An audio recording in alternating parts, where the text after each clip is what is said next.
It's YouTube Wednesday!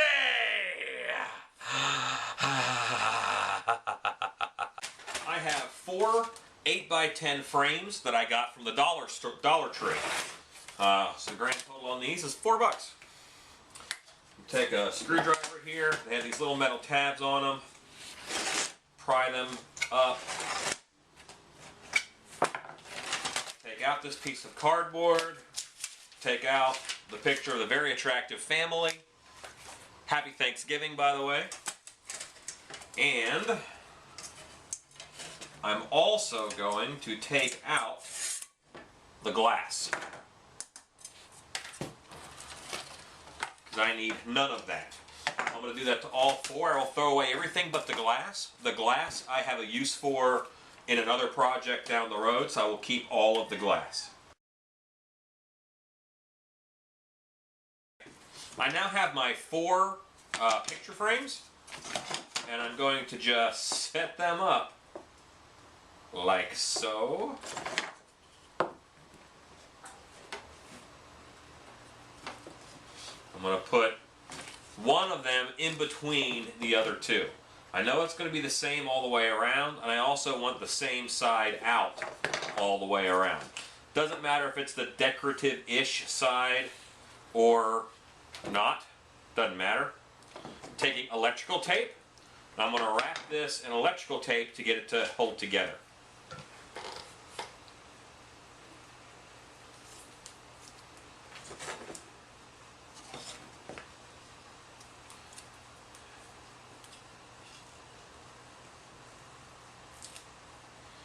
Doing my electrical tape up nice and high on the corner.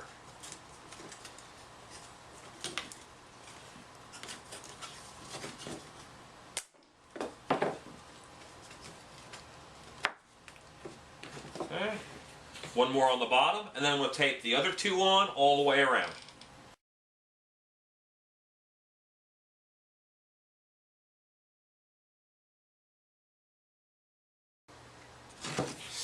Right now, obviously I have the basis of my cage formed. I'm going to make sure it fits my head, which it does. And I'm going to bend up all these little tabs that held the pictures in. I'm going to make sure they are bent well against the frame so they don't catch any hair or any other part of costume or anything like that. Now, it's a little bit taller than it is wide, and that's good. In order to cage it up, I have plastic coat hangers from Dollar Tree. I'm going to use those in order to make the bars. These come 3 in a pack.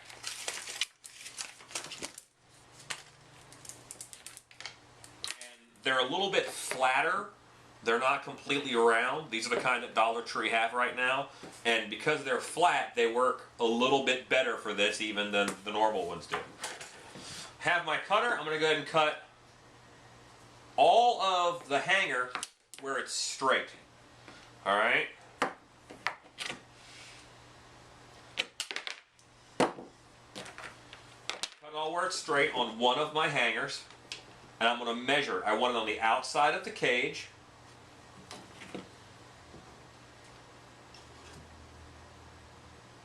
And I want it to be just long enough to fit. Now, I can use this piece. Now I can use this piece that I cut off as a measuring guide to cut the others. And I'm always going to cut it where it's straight.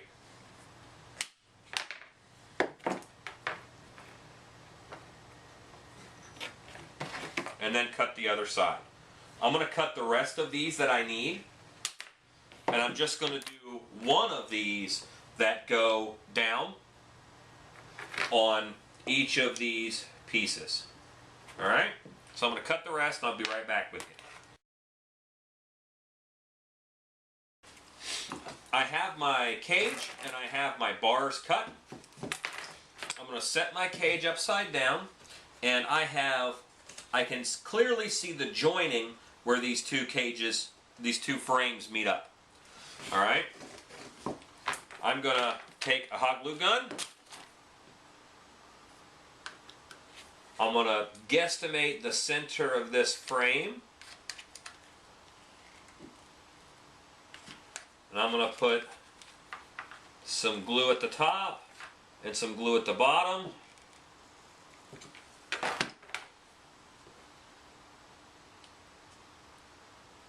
In order to glue this guy on.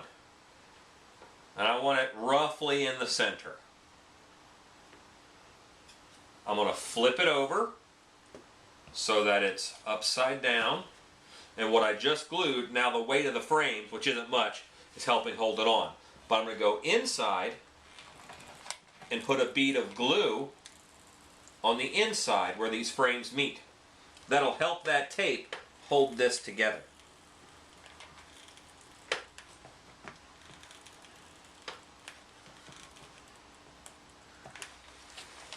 Okay.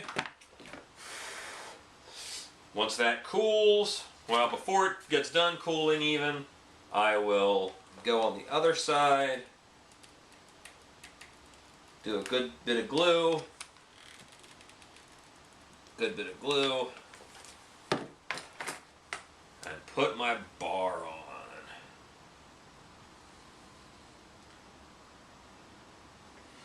I'm gonna do bars obviously all around the outside of the frame here. And the hot glue, once we paint it, is going to look like a weld. So it's fine to see that line of glue. That's not a problem at all. I have a spray bottle and some water. Just hitting my glue connections, and that will help speed up the glue drying of that glue.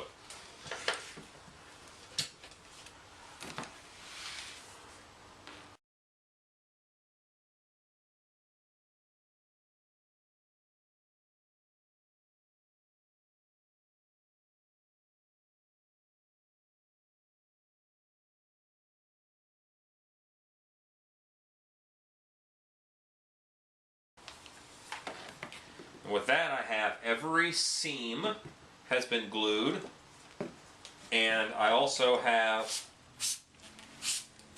a vertical bar running down all of the pieces. I want to put a sideways bar in also.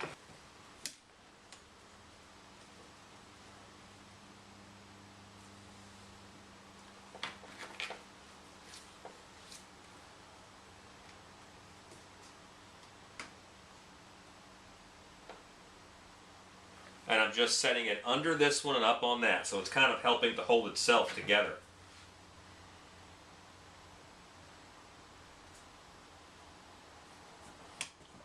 Take it out in order to cut it.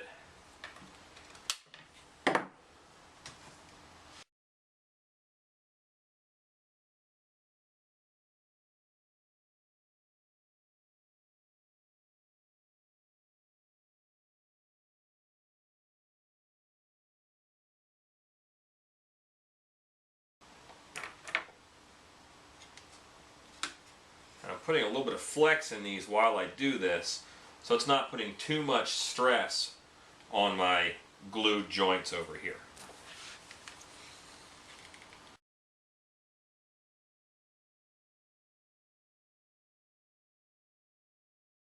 This same method, same thing, I can use to make a decorative cage.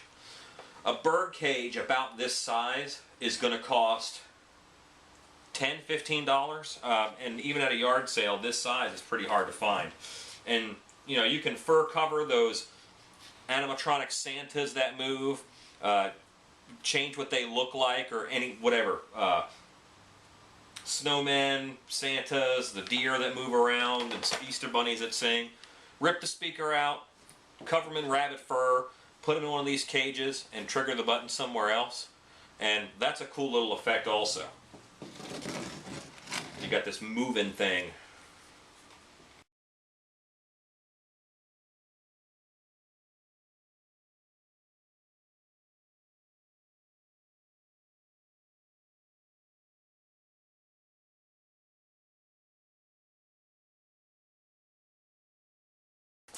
think I made my first one of these shortly after Bram Stoker's Dracula came out.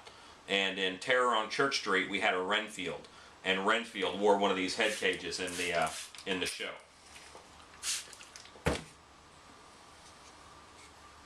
Pulling off my strings from the hot glue gun.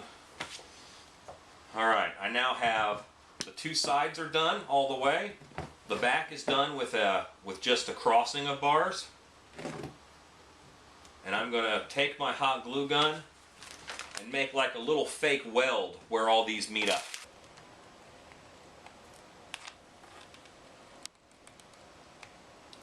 This will kind of help hold them together, but also makes it look welded.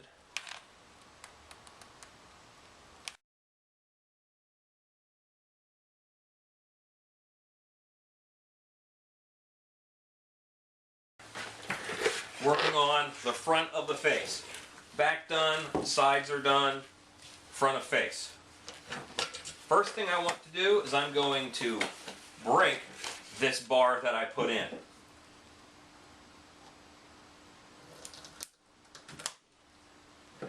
Just going to do it with the snips. And then I'm going to heat gun it so I can bend that bar up. I have my heat gun, and I'm going to heat up these bars that I have fixed and broke in the middle. I already cut them with my snips, and I'm going to bend them up and out like the bars were in the Jackal mask in 13 Ghosts.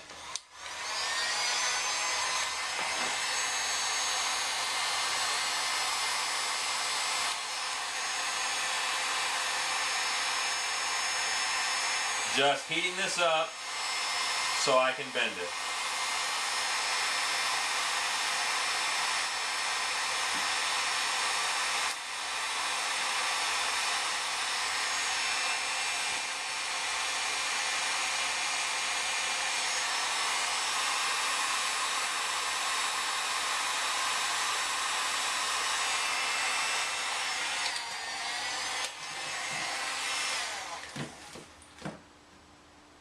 Good bend on that, like it was just ripped. I'm going to use my water bottle, cool that right down so that it stays.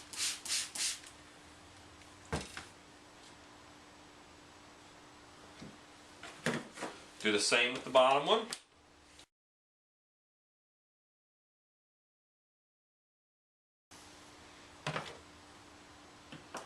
And I'm bending it a little bit off kilter so people can tell it's bent. I don't want it to just be straight, or else looking at it you won't get that depth. So I'm bending it off a little bit.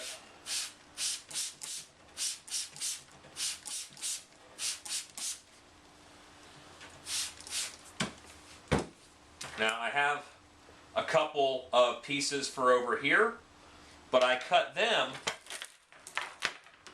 from this part of the hanger. So they've already got that nasty little bend in the end of them. So it's saving me a bit of work with the heat gun. So now all I got to do is glue these on and bend them out. And actually, I'll bend them beforehand. It's a little bit easier on the counter.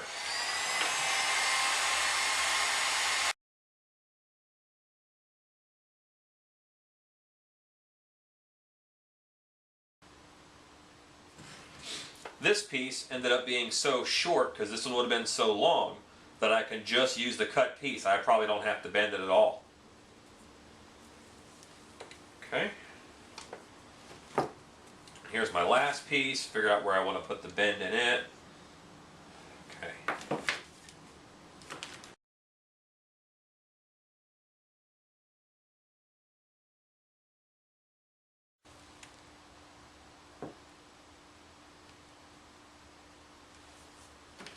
I'm going to go over all of these so they look a little more welded on.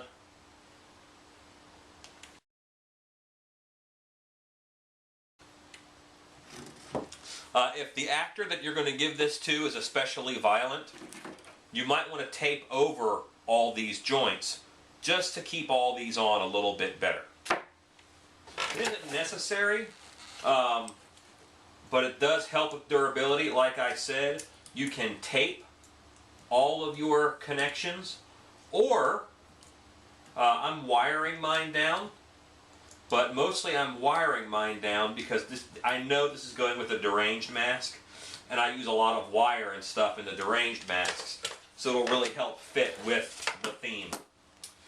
You know, I'm going to like the look of this. So I just have a bit of wire, and each one I'm going to go around once. And around a second time. And I want just enough wire to cross so I can twist tight.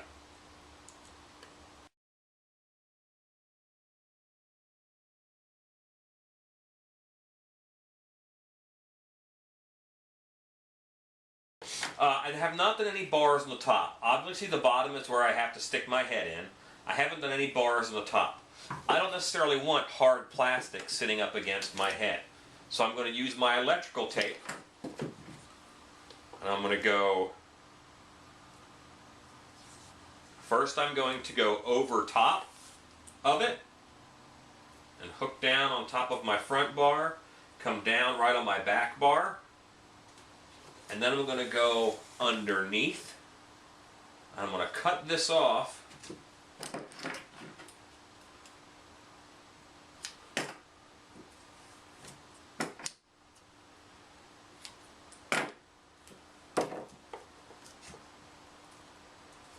going to come up underneath.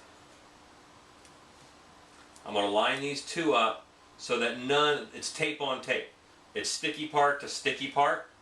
And it's not going to stick to the actor's head, but it's going to act like basically a nylon strap, which is what it is now, over top of the actor's head, helping to hold it on.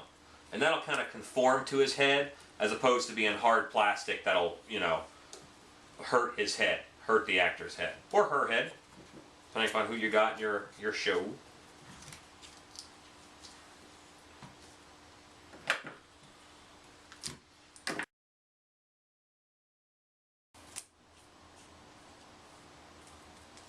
I don't feel anything sticky from inside or outside, but when it sits on my head, that's going to give if it even touches my head.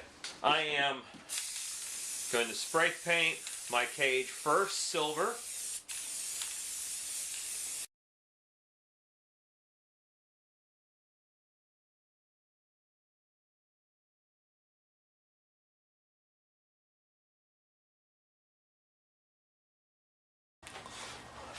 I have that painted.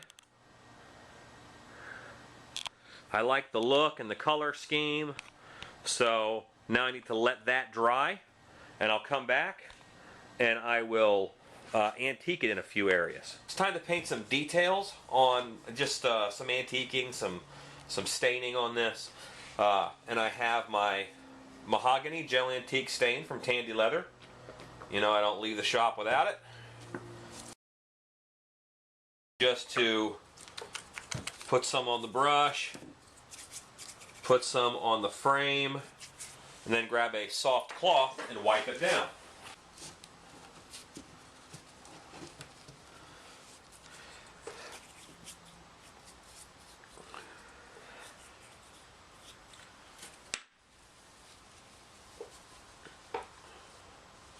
I'm dealing with leather stain, so I'm going to go ahead. I've already got some on my hands, but I'm going to go ahead and get some gloves on.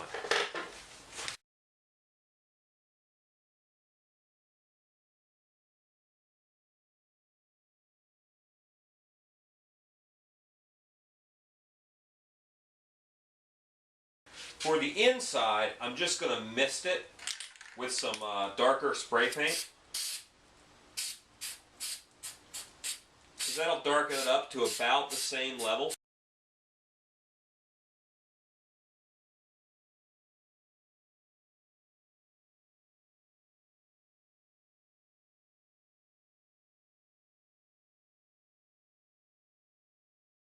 That's it.